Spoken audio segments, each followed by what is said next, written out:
Danas ja želim da vam pokažem recept jednog mog omiljenog ruskog kolača. On se zove manjik. Manjik zato što on se pravi iz manjke. Manjku tako zovemo mi griz. Znači ako bismo doslovno preveli na srpski jezik bilo bi griznik vjerovatno. Ali mi ćemo to nazvati sa vama kolač od griza. Ovaj kolač je mnogo ukusan sa čajem, sa kafom vjerovatno i lak i jednostavan recept. I, na primjer, ako vi očekujete uskoro nekih gostiju i imate kući nešto pavlku ili nešto slično, griz, 2 jajeta, vi možete da napravite odličan kolač. I eto, spremamo. Šta će biti potrebno za naš kolač? Uzmemo veliku činiju i stavljamo ovdje prvo čašu šećera, sipamo šećer i jednu čašu šećera slobodno. Ako vi ne volite previše slatko, onda može recimo 2/3 čaše. Ja ipak ću ostaviti malo, da, zato što ne volim. Znači stavila sam toliko šećera. Sada ću dodati ovdje ili kefir ili pavlaku. Zavisi od toga šta vi imate od kiselomlečnog proizvoda kuće.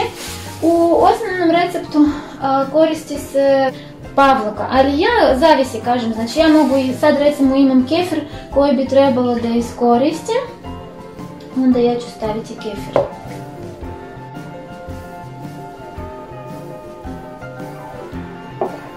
Stavljam kefir. Obzirom da imam više kefira, onda ja bih iskoristila to sve, tako da ja ću staviti više toga.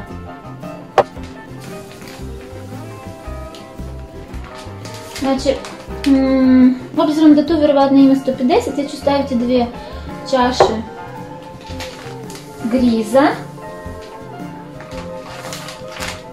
Ovako. Čak i 3.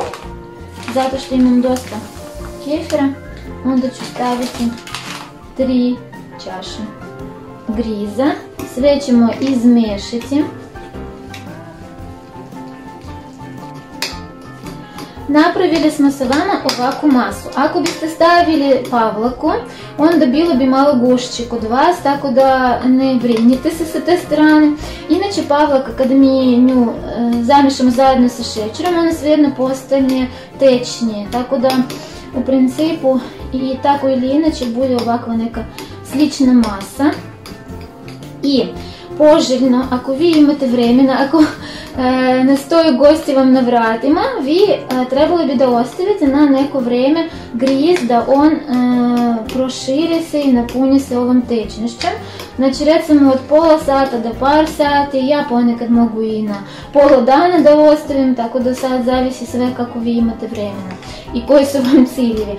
Ali ponekad ako ja znam da sad meni gosti kumovi, na primjer, će doći za pola sata, ja mogu i bez toga. Svejedno, on dok se peče, on napuni se ovaj griz. Sada imam vremena, tako ću ostaviti na pola sata. Produžavamo naš kolač, manjik. Ja sam miješala griz sa šećerem i sa pavlakom, kod meni je bio kefir, vi možete da koristite također i jogurt ili kiselo mlijeko, sad zavisi šta vi imate. Sad ćemo mi, kada je to malo napunjalo tečnošćem, stavila meni to oko sada 30 minuta. Sada ću dodati 2 jajeta. Izmiješamo jaje. U principu bi trebalo da dodamo još 2-3 kašike brašne, stupene, ali ako vi nemate brašno ili ne želite da dodajete, nije obavezno. Ja pravim i sa brašnom i bez brašna, meni se sviđa ta i druga varijanta. Ja ću dodati sada 2 stupene kašike brašna, ovako, i opet ću promiješati. Obavezno dodajte prašak za pecivo ili ja češće dodajem sodu, znači sodu. Ranije sam dodavala sasvim malo soda, a sada volim da dodam više, tako da uzmem više od pola kašike sode i naravno ću ostaviti i sirće. Sirće sipam na sodu, ovako to sve izgleda, odlično. U međuvremenu sam uključila rernu, otprilike između 180 i 200 stepeni, da bi se zagrala malo. Evo. Znači ovdje vi možete također dodati vanilni šećer ako vam se sviđa taj ukus. Opet nije obavezno, ja sad nemam vanilnog šećera. I sada bi trebalo da dodamo još ulje. Znači vi možete da stavite 100 grama putera, na primjer, ili možemo da dodamo i obično ulje. Ja ovako sipam otprilike oko 80-100 grama. Još jednom ćemo to sve izmiješati i sasvim uskoro mi ćemo to postaviti u rernu. I ja vam obećavam, bit će divan ukus. Dodamo još so, malo ovako, da bi bilo ukusnije. Odlično, testo je gotovo. Sada ću ja to staviti u pleh. Vi možete da koristite bilo koju formu. Obzirom da sam danas napravila više testa, onda ja sam uzela veliki pleh, stavila sam papir za pecivo i malo sam ga namazala sa uljem. I sipam sada moje testo, moj kolač, ovako. I sad ćemo da vidimo šta će ispasti.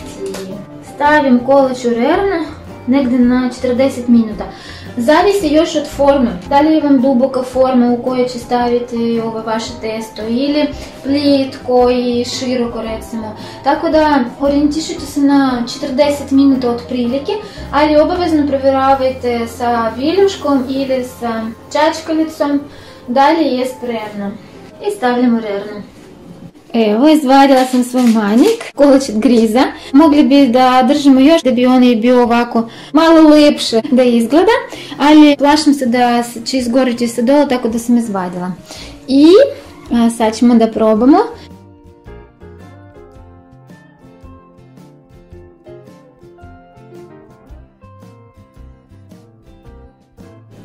Ukusna. Još je vrućo. Obavezno probajte, pozovite vaših prijatelja, vašu porodicu i uživajte. Vidimo se u sljedećim videima.